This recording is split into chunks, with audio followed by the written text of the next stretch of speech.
Welcome to the Thrive for Life podcast. I am your host, Adrienne, and I am so excited to have you here today. I'm a doctor of physical therapy, specialized in orthopedic conditions, but most of all, I'm just a passionate mom that's part of the healthcare team, and I want to share these fun and insightful conversations that I have with a variety of experts. We share up-to-date medical information and current best practices, all related to improving our health that's way better than your Dr. Google search. From strength training and tips for runners, ways to stay strong and pain-free as an active and busy mom, optimizing your nutrition, recovery, and so much more. I hope this podcast helps guide you towards thriving in this life you're in, and thank you for listening in. Now, let's get to the show.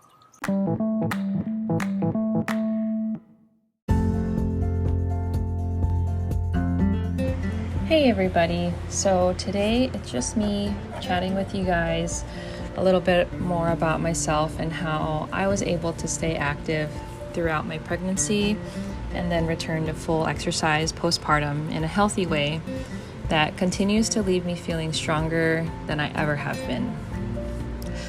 Please know this is not medical advice. This is just me sharing my own personal experience and what's worked for me.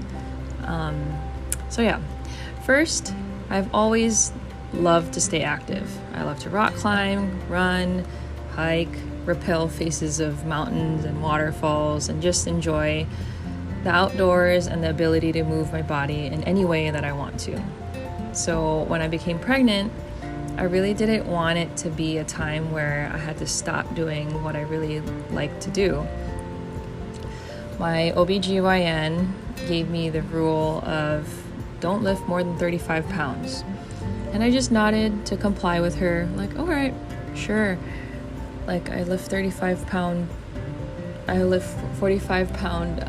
barbells like every day at work. I don't know how that's gonna happen, and I'm accustomed to this.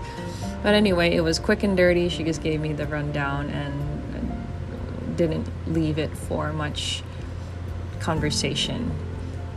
However, I knew as a physical therapist that blanket recommendations like this are really meant to cover their butt and play it safe. So as a PT that's worked with other pregnant women and postpartum women, I knew that women and people in general are fully capable of, if women are fully capable of safely exercising during this time of their life, given the right circumstances while they're pregnant. So there are certain signs and symptoms to be aware of, and I'll go over those today, but I kind of just wanted to share what I did while I was pregnant, and So for me, I have been weightlifting for over 15 years now, and I know my body's capabilities.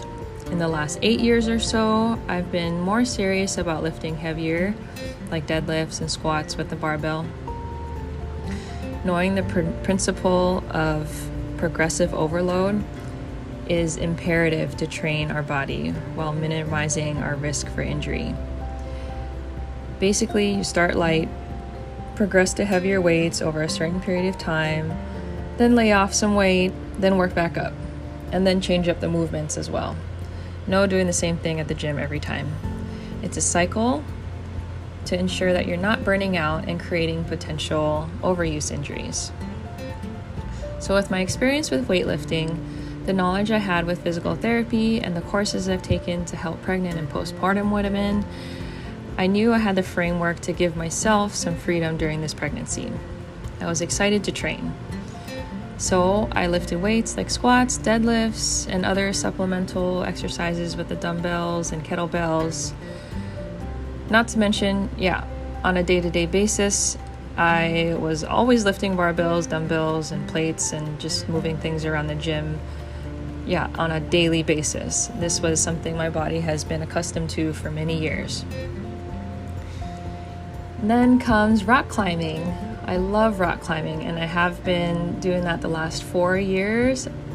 And when I became pregnant, things with that particular sport definitely changed. I still bouldered, which is climbing without rope. I still bouldered throughout my pregnancy, but significantly reduce the intensity. I did really, really easy climbs that I knew were predictable, so I didn't fall.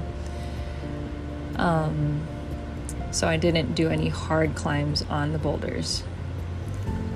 Then I love to boulder. Top roping and sport climbing like that is like second best to me. I still enjoy it. It still gives me that itch to climb. It scratches the itch for me to climb.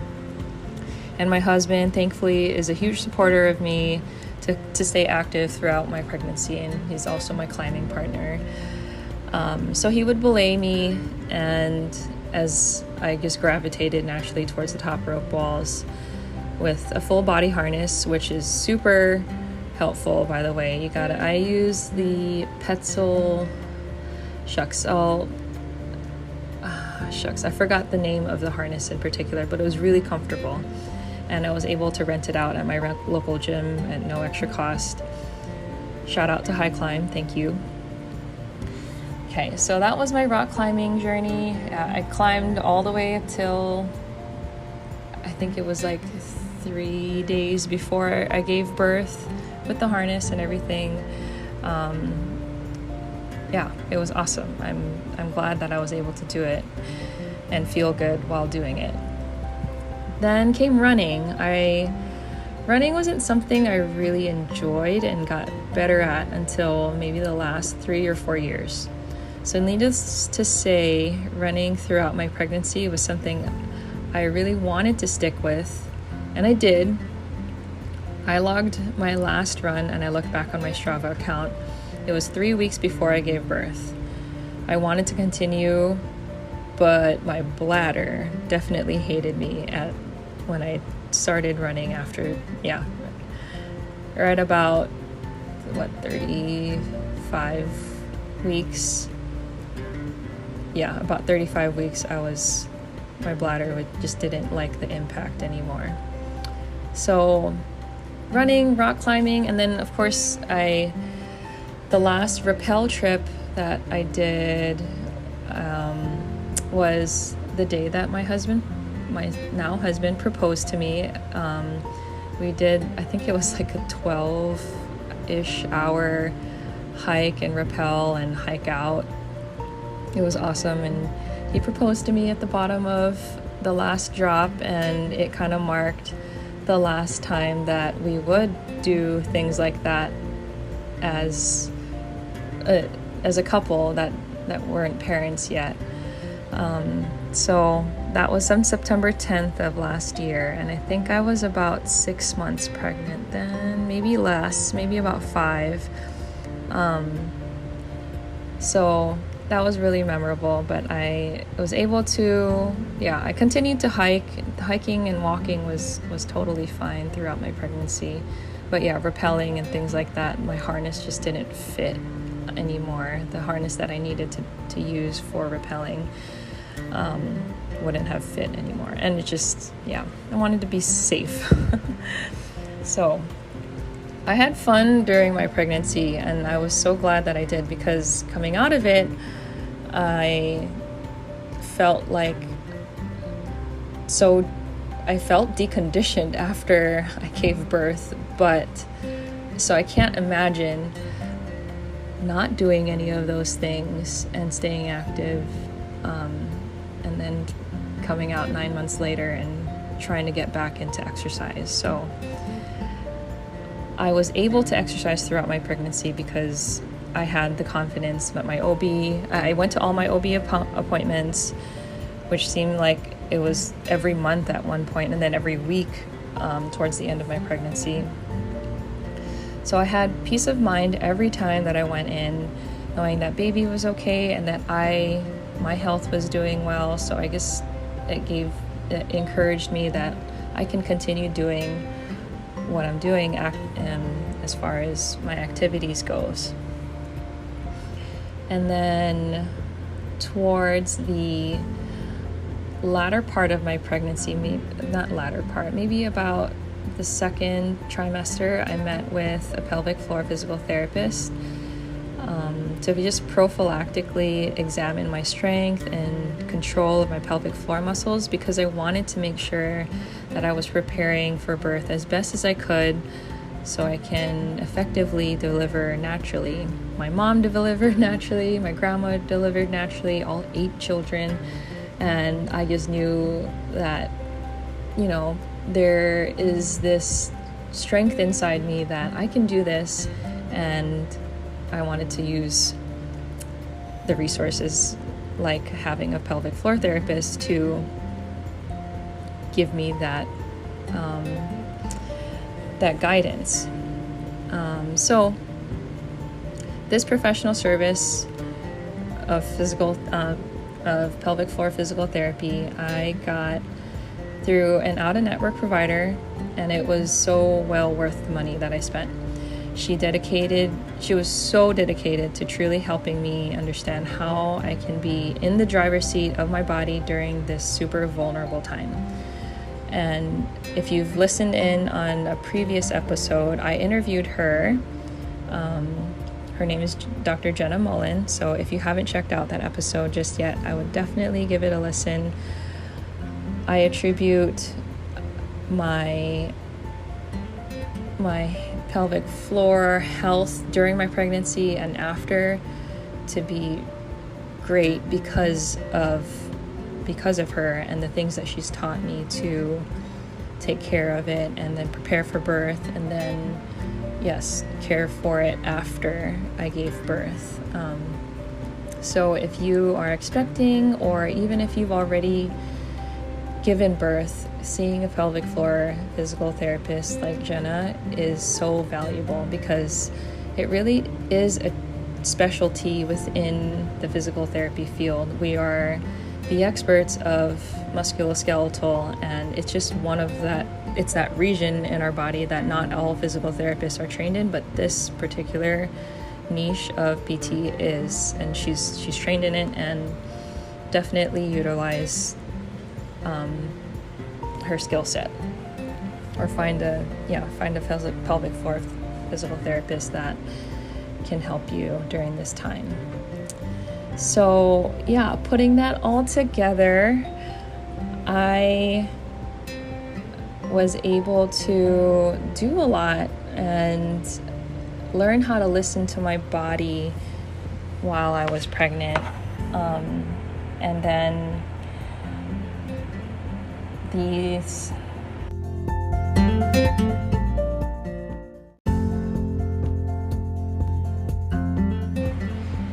symptoms that are important to watch out for while you're exercising pregnant, that I followed, that I learned in my coursework. There are 2 flags, yellow flags and red flags. So yellow flags are symptoms that don't mean you need to stop exercising or running while you're pregnant. You just need to pay attention and take steps to prevent those symptoms from getting worse or into a red flag status. So a red flag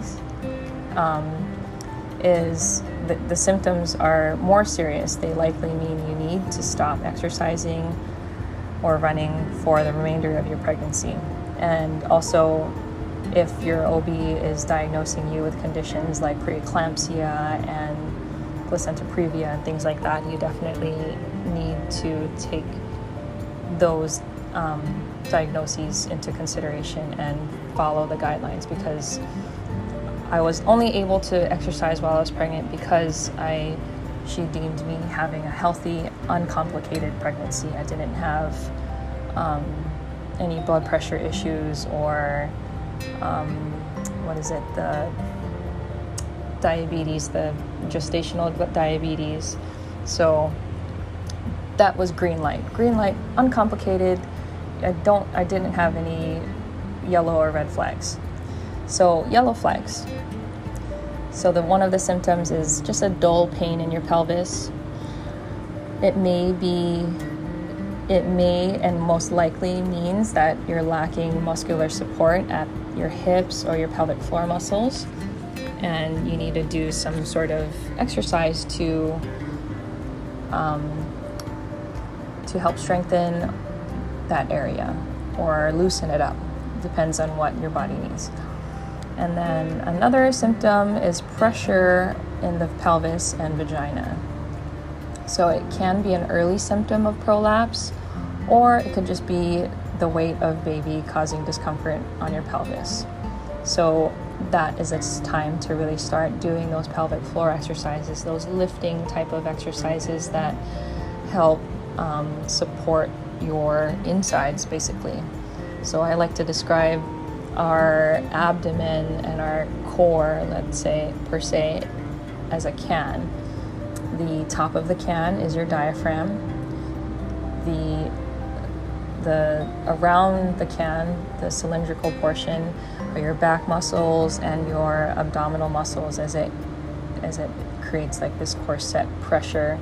So you want to make sure those are strong. And then the weakest part of your body while you're pregnant is going to be your pelvic floor muscles, the bottom of the can. So when baby is getting heavy, those pelvic floor muscles aren't getting lengthened, but there are positions and exercises you can do to help lift and take pressure off of those pelvic floor muscles.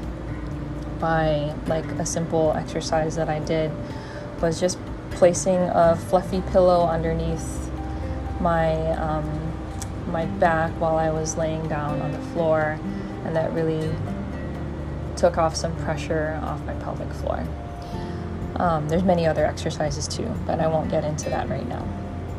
So yeah, pressure in the pelvis and vagina, it could be that those muscles are just getting really tired and lengthened, and they don't have the strength to lift it back up. So start doing pelvic floor exercises, those lifting exercises. And then a third symptom that's a yellow flag is leaking urine while coughing, sneezing, or running. So that kind of goes hand in hand with the second symptom. It just means that your pelvic floor muscles just cannot withstand the amount of pressure that your abdominal cavity is pushing down on it. So when you're sneezing, you're kind of bearing down, and your pelvic floor muscles are like already stretched out, and now it can't hold in your urine. So a technique that Jenna taught me, my pelvic floor therapist, is just to contract a little bit before I sneeze. And that was particularly helpful towards the ending part of my pregnancy. So the red flags, again, these are symptoms to take more seriously, and definitely need to tell your OB or midwife about these symptoms, because it probably means you need to stop exercising. So the number one symptom, this isn't in order of importance or anything, is feeling like a tampon is falling out or extreme heaviness in your vagina. This could mean that you're having some kind of pelvic prolapse, which means part of your organs are bulging out, and that's dangerous. Those things need to stay in. So definitely go see your doctor about that. Another symptom that can be a red flag is pinching in your pelvis or your inner thigh / groin area. It possibly means you have a condition called symphysis pubis dysfunction, or SPD. Sometimes it's called pelvic girdle pain.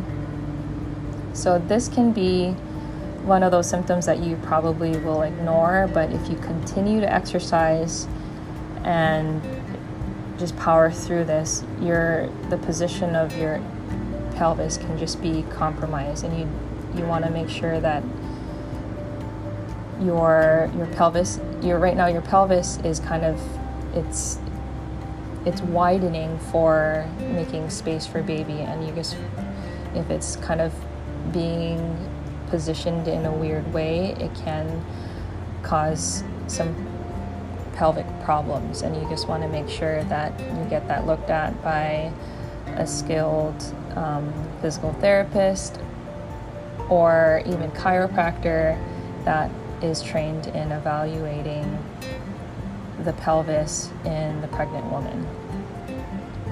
And then the third symptom, the third red flag would be SI joint pain or sciatic nerve pain, especially in the third trimester. So this is not like super serious. It is serious, but it's just one of those symptoms you don't want to push through while you're exercising. If you're having pain like that while you're exercising, you definitely need to stop or modify, because baby or something in your spine is the nerves are being compressed. So you need to figure out where you need to focus your stretches or your exercises to alleviate that pain. So again, seeing a physical therapist, especially a pelvic floor physical therapist that's trained in evaluating the pregnant woman's pelvis, or a chiropractor would be the people to be seeking out care. And also, of course, check in with your midwife or OB to let her know what your symptoms are. And I continue to stay active with the running and rock climbing and hiking, rappelling, all the things that I really enjoyed doing. But I didn't add before that those are things that I was very avid in before I became pregnant. So it wasn't a huge shock to my body when I was doing these things. So if you are new to exercise and you're pregnant and you're like, I don't know how to start, a great place to start is just, if you have a healthy pregnancy, attend a class that's geared towards the pregnant woman, like pregnant yoga, or there's like a Fit for Mom type of exercise group that has classes for pregnant women and then also for postpartum. But if you do have some kind of injury that you're just like concerned about and you don't want to worsen it, by all means seek out professionals like myself, a physical therapist that's trained in evaluating and treating and training pregnant and postpartum women. So there's so many resources out there, so I hope you found that helpful. But bottom line, if you're having a healthy pregnancy, find ways to stay active and work on your strengthening, because it's so important right now. So I hope you guys found that helpful, knowing what the yellow versus red flags are while you're exercising pregnant. If you want, I created a infographic that outlines just these things, yellow versus red flags. If you want to download it, I'm going to drop the link in the show notes. And you also can find it in my link tree on my Instagram page. I'll also link that in the show notes.